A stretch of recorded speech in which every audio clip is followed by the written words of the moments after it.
Je souhaite vous parler d'un sujet qui va venir en débat au Parlement européen, qui est un peu technique, mais qui est très important pour quelque chose d'essentiel, la culture. Ce sujet, c'est le géoblocage des œuvres audiovisuelles.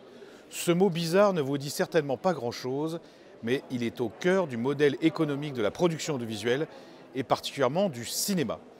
Avant de vous expliquer, quelques chiffres. En France, le cinéma, c'est un chiffre d'affaires de plus de 4 milliards d'euros. 4 milliards et demi millions. Et c'est une filière qui emploie directement 25 000 personnes. Mais ce secteur, c'est bien autre chose que des chiffres. Le cinéma, ça fait partie de notre vie, de notre imaginaire, de notre culture. Le cinéma d'un pays, c'est une part de l'esprit du pays. Et comme vous le savez sans doute, en Europe, on ne considère pas la culture comme une simple marchandise. Heureusement, l'article 167 du traité sur l'Union européenne dit que l'Union contribue à l'épanouissement des cultures des États membres dans le respect de leur diversité nationale et régionale, tout en mettant en évidence l'héritage culturel commun. Et c'est grâce à cet article que les États, mais aussi les régions, ont le droit de soutenir activement leur secteur culturel en mettant en place des instruments de soutien financier, par exemple. En France, le CNC, le Centre national du cinéma, subventionne la création de visuels à hauteur de 750 millions d'euros par an. Mais compter sur des producteurs nationaux et sur le soutien de l'État n'est pas suffisant pour avoir un modèle économique pérenne. Et c'est là qu'on en arrive à ce géoblocage des films. En quoi ça consiste ? C'est simple. Quand on produit un film dans un pays, à sa sortie en salle, on peut ne le voir que dans ce pays. Alors bien sûr, si un producteur français s'associe avec un producteur danois, par exemple, leur coproduction sortira à la fois en France et au Danemark. L'œuvre cinématographique est géobloquée, c'est-à-dire qu'on ne la verra pas en même temps en Allemagne, en Italie, en Pologne, etc. Ce sera possible quand un distributeur de ce pays, salle de cinéma, chaîne de télévision, aura acheté ce qu'on appelle les droits de diffusion. Vous pourriez me dire, après tout, ce serait mieux de supprimer le géoblocage, comme ça on pourrait voir les œuvres audiovisuelles en même temps dans tous les pays de l'Union européenne. Eh ben non, ça ne serait pas mieux. Au contraire, si on supprime le géoblocage, c'est l'effondrement assuré du cinéma français et européen. Ça peut vous sembler paradoxal, mais en fait c'est assez simple à comprendre. Pour financer un film, il faut beaucoup d'argent et donc beaucoup d'investisseurs. Il y a ceux qu'on appelle les producteurs délégués qui amènent leur argent, mais leur rôle va bien au-delà. Ce sont des producteurs qui s'occupent du film du début à la fin et sont en contact avec la réalisation, le metteur en scène. Les autres investisseurs, ce sont les réseaux des salles de cinéma, les chaînes de télévision et aujourd'hui, de plus en plus, les plateformes de streaming. Tous ces gens se mettent autour de la table et prennent des engagements financiers bien avant la livraison du film. Ils prennent donc de gros risques. C'est ce qui explique au passage pourquoi l'État intervient pour les soutenir. En contrepartie de cette prise de risque, ces investisseurs veulent évidemment avoir le droit de diffuser leurs films dans leur salle de cinéma ou sur leurs chaînes de télé qui sont nationales.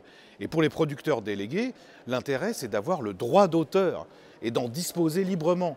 Par exemple, en négociant la meilleure offre de diffusion auprès de tel ou tel distributeur à l'étranger afin de rentabiliser leur investissement.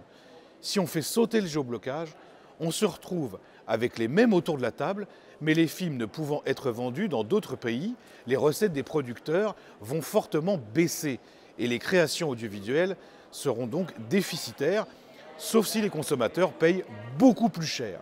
Les seuls qui diffusent dans toute l'Europe, et donc qui sont aussi les seuls à avoir la capacité de financer des films et des séries à l'échelle d'un continent, ce sont aujourd'hui les plateformes de streaming. L'argent, c'est le nerf de la guerre. Celui qui a l'argent, il a le contrôle. Et donc, sans géoblocage, les producteurs indépendants, nationaux, qui participent à la diversité des cultures en Europe, ceux qui concrètement font qu'il y a un cinéma français, italien, danois ou espagnol, ils vont perdre le contrôle. Et donc, on aura une situation dans laquelle les films et les séries ne seront réalisés que dans l'intérêt exclusif d'Amazon ou de Netflix, qui vont capter les droits d'auteur, qui vont choisir les thèmes, les scénarios, les acteurs, les réalisateurs. Et nos producteurs ne seront plus des producteurs délégués, mais des producteurs exécutifs, c'est-à-dire en réalité des sous-traitants aux ordres des grandes plateformes américaines qui n'hésiteront pas à relire les scénarios, à vérifier chaque jour les scènes filmées. Certes, des films seront toujours tournés en Europe, mais la création et la propriété des œuvres seront américaines. Supprimer le géoblocage, c'est avoir des films standardisés aux normes américaines. C'est ça le message principal. Et on ne jurera plus que par le blockbuster. Les films se ressembleront de plus en plus, seront de plus en plus interchangeables et c'en est donc fini de la diversité. Donc supprimer le géoblocage, c'est l'uniformité assurée. Et pour moi, c'est évidemment inacceptable. Donc on a un texte qui va bientôt être mis au vote et avec des collègues de gauche, du centre, de la droite, des Français, des Allemands, des Italiens, des Polonais, des Portugais, des Espagnols, on va essayer de déposer des amendements pour conserver le géoblocage, c'est-à-dire en réalité pour sauver notre exception culturelle. Une dernière chose, ce combat, il n'est pas minoritaire. Il reflète non seulement l'opinion de 90% du secteur, vous avez même des grosses chaînes de télé comme Canal+ et M6 qui nous disent qu'elles ne pourraient pas suivre, mais il reflète aussi l'opinion du public. Dans un sondage commandé par la Commission, on a trouvé que 9% des consommateurs d'œuvres audiovisuelles qui voulaient vraiment en finir avec le géoblocage.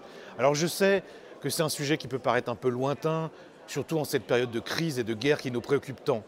Mais si vous tenez à l'existence d'un cinéma français, et on sait qu'il est de qualité aujourd'hui et incroyablement divers, cinéma italien, danois, polonais, espagnol, et que vous ne cherchez pas seulement à consommer du blockbuster made in USA, je crois que la petite explication que je viens de faire, elle était nécessaire et même, je le crois, indispensable.